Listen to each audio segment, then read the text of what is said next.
Hello बच्चों। आज हमारा जो टॉपिक है वह है क्लास 8 का chapter 4 for force and pressure.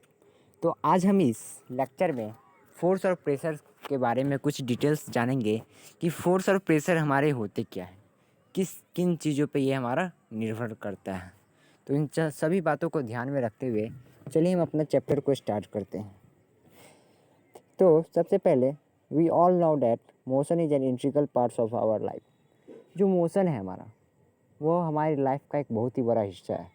ये हमारे साथ होते रहता है जब भी हम कोई कार्य करते हैं या हमारे घर में कोई अन्य व्यक्ति जब कोई कार्य करता है तो कुछ ना कुछ मोशन रहता है। In class 7 we have talked about the details of the motions of an objects moving along a straight line.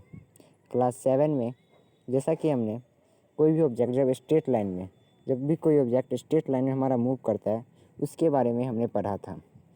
We now know that a motion of an object can be uniform or non-uniform in nature। जैसा कि class 7 में आप सभी को एक brief knowledge हो गया होगा कि यूनिफॉर्म मोशन और नॉन यूनिफॉर्म मोशन क्या होता है, और फोर्स के बारे में भी आपको थोड़ा मोड़ा नॉलेज हो ही गया होगा। अब देखिए, when we push up however we have not yet looked at the cause of motions। when and why does the speeds of an object change with time। चलिए अब हम यहाँ पे कुछ अलग बातें जानेंगे क्लास 7 से कि कोई भी ऑब्जेक्ट का जब speed with respect to time क्यों चेंज हो जाता है। We all know that an object at rest doesn't start moving on its own.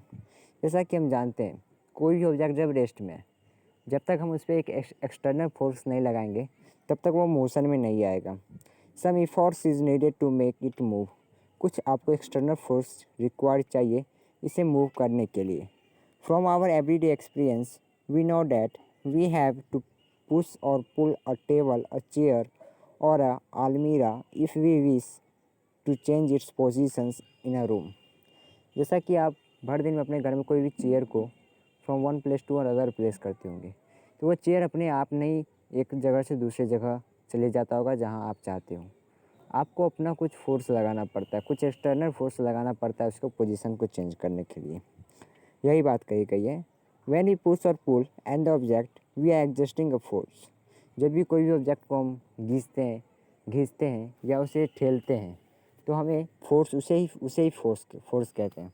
तो सबसे अच्छा मैं एक फोर्स का आपको डिफिनेशन जो बताने जा रहा हूँ वो प्लीज़ आप लिख लीजिए।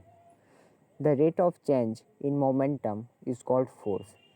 तो rate of change in momentum को हम फोर्स कहते हैं। इससे आपको समझना, अभी क्लास 9 में आप इसे आसानी से समझ जाओगे। बस अगर आपसे कोई डिफिनेशन पूछे कि फोर्स किसे कहते हैं तो आप बोलोगे the rate of change in momentum is called force. अब देखिए क्या है आगे। We therefore say that we exert a force when we push और pull, kick or lift a given object. इसलिए कहते हैं जब भी कोई भी ऑब्जेक्ट को हम पुश करते हैं या पुल करते हैं तो उसे हम कहते हैं कि हम इस पर कुछ फोर्स लगा रहे हैं जिसके कारण वह ऑब्जेक्ट हमारा आगे जा रहा है या पीछे जा रहा है। तो ये फोर्स लगाने के कारण in all this situations some kinds of external agencies very often as muscular effort is involve and its effects can be noticed or felt quite easily. तो जब भी हम कोई ऑब्जेक्ट पे कोई एक्सटर्नल फोर्स लगाते हैं, मस्कुलर इफर्ट्स, तो आपको उसे आसानी से एहसास हो जाता है कि हम उसे फोर्स लगा रहे हैं और वो ऑब्जेक्ट हमारा मूव कर रहा है। It follows that we need an external force to move a body from its rest position और to stop a moving body. तो जैसा कि अब हम आप अभी तक समझ गए कि हमें एक एक्सटर्नल फोर्स की ज़रूरी है, फोर्स की ज़रूरी है कोई भी ऑब्जेक्ट को रेस्ट से मोशन में लाने के लिए या कोई भी ऑब्जेक्ट को मोशन से रेस्ट में लाने के लिए। For example we can stop a ball rolling down as inclined plane by applying a force against the direction of its motion. जैसा कि आप समझिए हम किस तरह से कोई भी मोशन ऑब्जेक्ट को रेस्ट में कैसे ला सकते हैं। जैसे कि आप क्रिकेट खेलते होंगे, बैटर ने मारा सिक्स या बैटर ने किया हिट बॉल को, तो आप उसे दौड़ के आप उस बॉल को रोकते हो। तो यहाँ पे आप क्या कर रहे हो, उस बॉल को मोशन में है जिसे आप रेस्ट में ला रहे हो। ओके, तो आप कुछ एक्सटर्नल फोर्स लगाएं तभी वो बॉल आप रुका और आप उसे फेंक पाए। It follows that we need an external force to move a body from its rest position or stop a moving body. समझ गए होंगे आप। अब देखिए वी कैन दस say that force is a push और पुल which come into play when there is an interactions of one object with another object. For example, when we wish to change the positions of a study table in our room, we have to push it. तो जैसा कि अभी तक हम समझ गए कि जो फोर्स है हमारा वो पुश और पुल करने के बाद ही होता है। जब भी हम कोई ऑब्जेक्ट को पुश या पुल करेंगे तो वह फोर्स कहलाएगा। फॉर एग्जांपल, अगर आप अपने रूम में कोई भी स्टडी आप जिस पे पढ़ते हो स्टडी चेयर पे या स्टडी टेबल पे, आप उसे चाहते हो कि आप उसका पोजीशन में इस कॉर्नर से उस कॉर्नर में कर दो रूम के, तो आपको कुछ फोर्स लगाना पड़ेगा। चलिए समझते हैं। We have to push it, हमें उसे ठेलना होगा।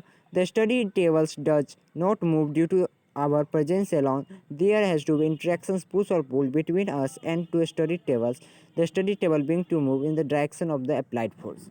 तो जैसा कि हम जिस डायरेक्शन में उस स्टडी टेबल को पुश करेंगे वही डायरेक्शन में हमारा वह पुश होगा, ना कि हम उसे कर रहे हैं इधर इस डायरेक्शन में और ये हमारा आ जा रहा है इस डायरेक्शन। ऐसा नहीं होगा, ये इसी डायरेक्शन में हमारा मूव करेगा। ओके, अब देखिए आगे क्या है हमारा।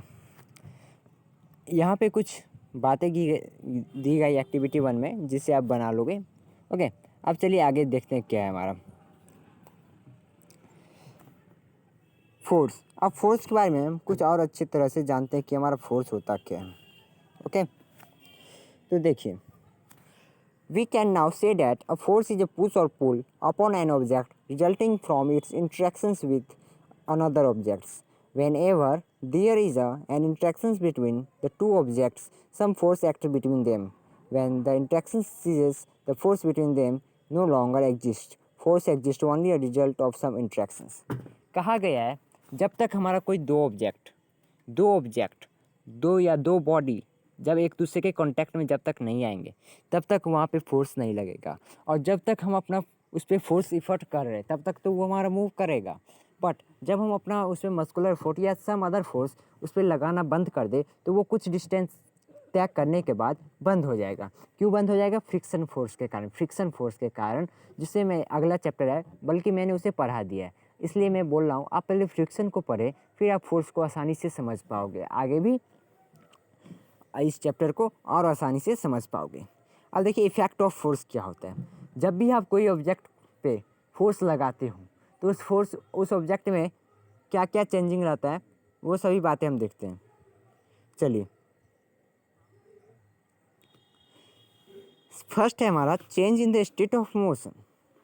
Change in state of motion मतलब चलिए समझते हैं। A change in either the speeds of an object और इट्स डायरेक्शन ऑफ मोशन और both is describe as a change in state of motion. देखिए change in state of motion मतलब क्या होता है कि अब कोई भी ऑब्जेक्ट जो आ रहा है आपके पास, आप ये जब उस पर फोर्स लगाओगे तो दो चीज़ उसमें होगा, उसका स्पीड चेंज होगा, उसका डायरेक्शन चेंज होगा। ओके, तो आप खुद एग्जांपल ये समझ लो, सपोज करो कि आपको कोई बॉल आ रहा है इधर से, आपके पास कोई बॉल आ रहा है, तो जब आप उसे कैच करोगे जब आप उसे कैच करोगे तो क्या होगा? कैच करोगे तो बॉल का जो स्पीड है वो लेस होगा, मीन्स बॉल का स्पीड जो हमारा वो चेंज होगा, डायरेक्शन भी चेंज हो जाएगा। कब? जब आप कैच छोड़ दोगे। सपोज कर लीजिए बॉल आके अब ऐसे गिर गया तो यहाँ पे बॉल का डायरेक्शन चेंज हो गया। ओके, तो और बहुत सारे एग्जांपल हैं, मैं आपको इस बॉल के द्वारा समझाया। अब देखिए एक्टिविटी 2 में क्या कहा गया है। Take a rubber ball and place it on a smooth level surface like a table top, gently push the ball, it start to move, now push it harder, what do you observe? It is there any change in its speed, does it increase or decrease?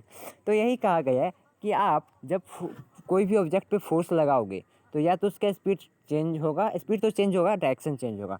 तो जब वो कम force लगाया तो speed उसका कम था compare to जब वो ज़्यादा उस पर फोर्स लगाया तब उसका स्पीड बढ़ गया। अब सेकेंड में क्या कहता है, roll the ball on the table top and now push against the motions of the ball, what do you observe in this case? The speeds of ball decrease as it come to rest. कहता है अब एक ball को आप role करने के लिए छोड़ दें। ओके, अब उसको push against the motion of the ball. जैसे अगर बॉल हमारा इस डायरेक्शन में जा रहा है, एक मिनट, अब देखिए जैसा कि बॉल हमारा इस डायरेक्शन में जा रहा है, अब आप इस डायरेक्शन में इसको फोर्स एग्जर्ट करिए, तो अब इस केस में देखिएगा कि बॉल का स्पीड फिर से चेंज हो रहा है, या तो कम होगा या तो बढ़ेगा। ओके, अब देखिए आगे क्या है हमारा। थर्ड में कहता है next push the ball at the angle of the directions of motions of the ball, what do you observe? Now change the angle of your hands with respect to the direction of motion of balls, does your efforts result in change in the direction of motion of the ball? अब कहता है कि अब अपना ball आपको आ रहा है ऐसे, बॉल ऐसे आ रहा है, बॉल ऐसे आएगा, सपोज कर लीजिए यहाँ पे है। अब आप इधर से फोर्स लगा दीजिए, ना कि इस साइड से आप फोर्स इस साइड नहीं लगाए, आप इधर से फोर्स लगाए। तो आप इस केस में देखिएगा कि बॉल अब इधर आ रहा है, तो बॉल इधर से इधर आया, तो इन दिस केस आपका जो है डायरेक्शन बॉल का चेंज हो गया। तो आप देखिए हमारा कंक्लूजन क्या निकलता है इन सभी बातों से। From the above activity we understand that a force applied on an object may change its speed or direction of the motion और बोथ। और देखिए we also realize that if the applied force act on a body along its the direction of motion, the speeds of the body will increase. तो first point में कहता है कि अगर suppose कर लीजिए बॉल हमारा इधर मूव कर रहा हो, इधर मूव कर रहा हो और फोर्स भी इधर लगा दे, तो इन this case our speed of ball is increase. यहाँ से बॉल का स्पीड इंक्रीज हो जाए। अब बॉल जिस डायरेक्शन में जा रहा है उसी डायरेक्शन में उसको एक और बैट मार दिया, तो बॉल का तो स्पीड हमारा जाहिर सी बात है इंक्रीज होगा ही। अब सेकंड पॉइंट कहता है हमारा if the direction of force on the body is opposite to its direction of motion, the speed will decrease. अब कह रहा है कि कोई एक बैटर इधर से बॉल मारा, कोई दूसरा बैटर इधर से बॉल मारा, तो क्या होगा इस इन दिस केस, तो बॉल का जो स्पीड हमारा वो डिक्रीज़ कर देगा। ओके, उल्टा मारो तो डिक्रीज़ कर देगा, उसी के साथ चला तो स्पीड बढ़ा दिया।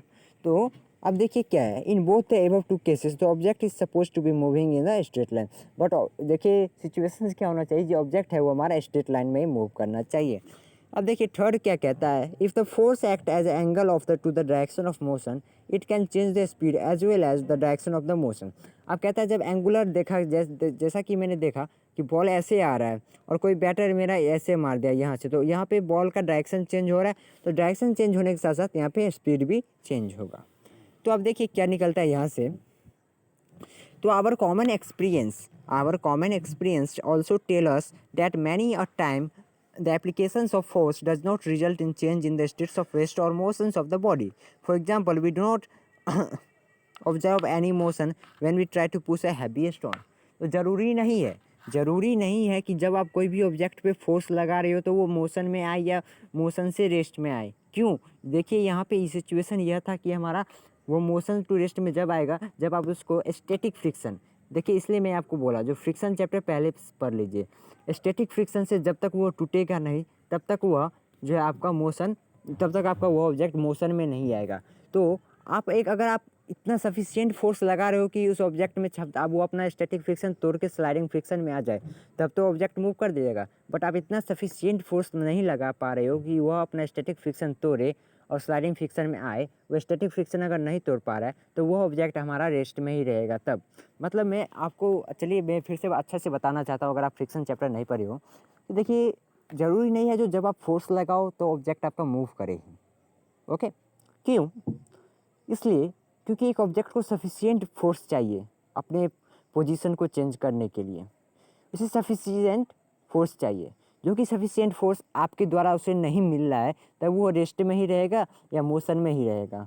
बट जब उसे सफिशिएंट फोर्स मिल रहा है तो वो अपना जो है स्टेट चेंज कर देगा। ओके, तो यही बात कही गई है।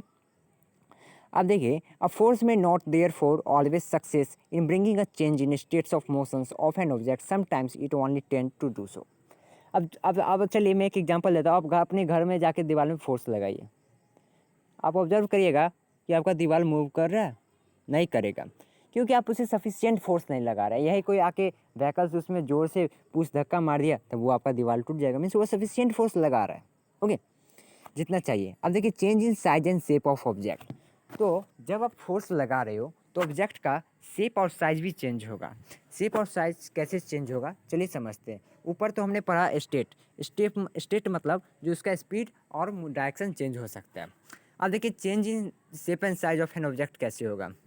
We now that to make a chapati we first take some dough and then roll it between the palms to make its sphericals. We can also change the shape of in an inflated balloon by gently pressing it between our palms.